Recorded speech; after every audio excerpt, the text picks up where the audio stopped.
Novak Djokovic has publicized conversations the French Open chief of security held over the weekend. Novak Djokovic has revealed the chief of security at the French Open held discussions about keeping players on site on Saturday night instead of allowing them to return to their hotel. The Serbian had been in action against Filip Misolic on court Philippe Chatrier as he swept to a 6-3, 6-4, 6-2 victory against the Austrian.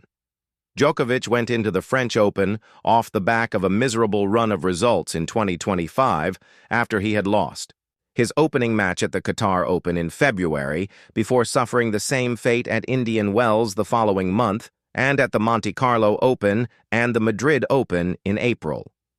He did return to form by winning the Geneva Open in May, however, and has cruised through his first 3 matches on the Paris clay.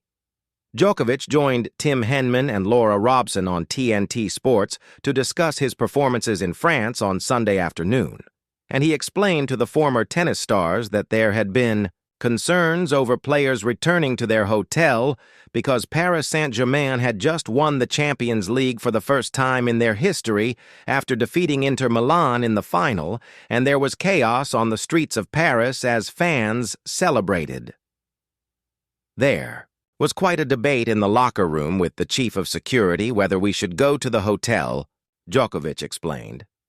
At one point, they were discussing whether we should stay in one of the rooms somewhere around Roland Garros, because where we are staying is quite close to the Arc de Triomphe. It was quite a scene yesterday, and there was a lot of troubles on the streets.